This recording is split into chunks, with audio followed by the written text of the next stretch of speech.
बहुत बुरी हालत थी, मुझे देखा ही नहीं जा रहा।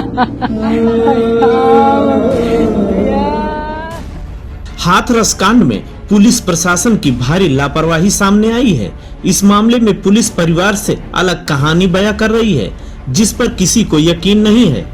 इस मामले में कई अलग अलग पहलू सामने आ रहे हैं, लेकिन पुलिस ने जो कहानी गढ़ी है उसका पीड़िता के परिवार की आपबीती से कोई मेल नहीं है। हम आपको बताते चले कि इस मामले में कौन क्या कह रहा है। भाई की तहरीर पर पहली एफआईआर दर्ज की गई थी।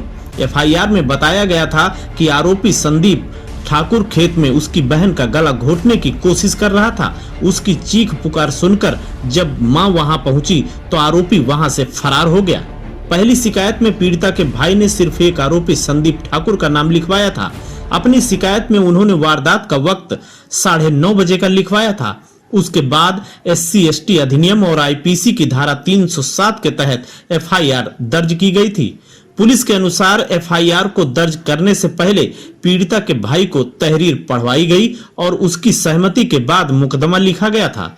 जब मैंने अपनी बेटी को वहां देखा तो वो नग्न अवस्था में पड़ी हुई थी। ये मां का आरोप है और उसके शरीर से बहुत ही खून बह रहा था।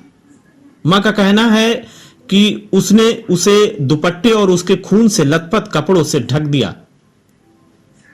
मां कह रही है कि हम बेहद असमंजस में थे और एकदम सदमे की हालत में थे।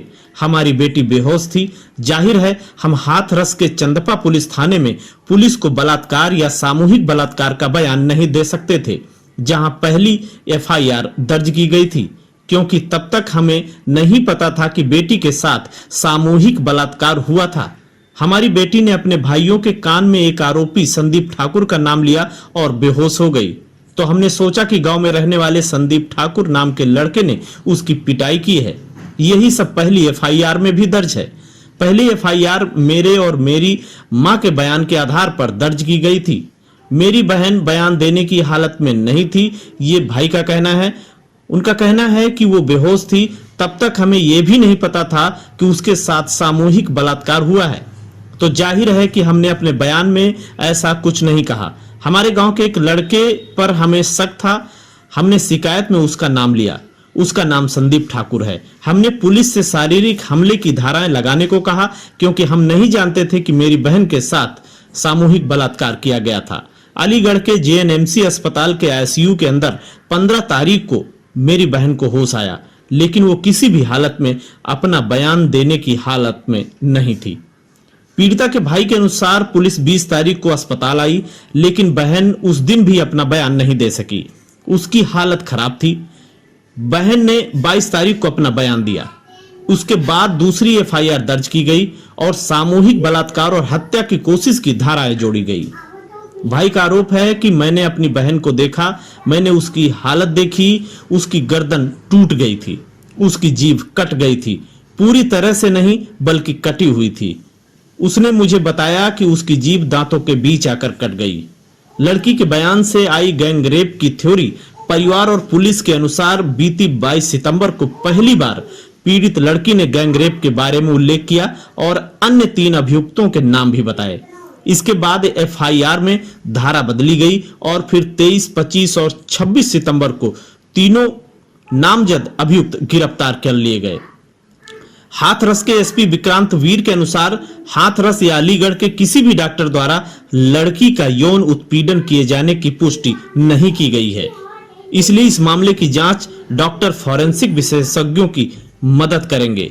SP के मुताबिक लड़की के प्राइवेट पार्ट पर घर्षण के कोई संकेत या निशान नहीं है, लेकिन लड़की के द्वारा दिए गए बयान और परिवार वालों के आरोप के हिसाब से लड़की के साथ सेक्सुअल असॉल्ट हुआ था।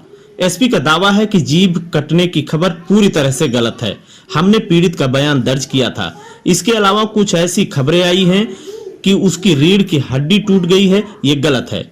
उसकी गला घोटकर हत्या की कोशिश की गई और गर्दन की हड्डी पर चोटें जरूर आई थी, जिससे मामला जटिल हो गया। कई दिन बाद दिल्ली के सफदरजंग अस्पताल में लड़की ने आखिरी सांस ली। उसके बाद उत्तर प्रदेश के गलियारों में भूचाल आ गया। सरकार के इशारों पर हाथरस के DM ने लाश को बिना परिजनों की अनुमति रात को ही जला दिया।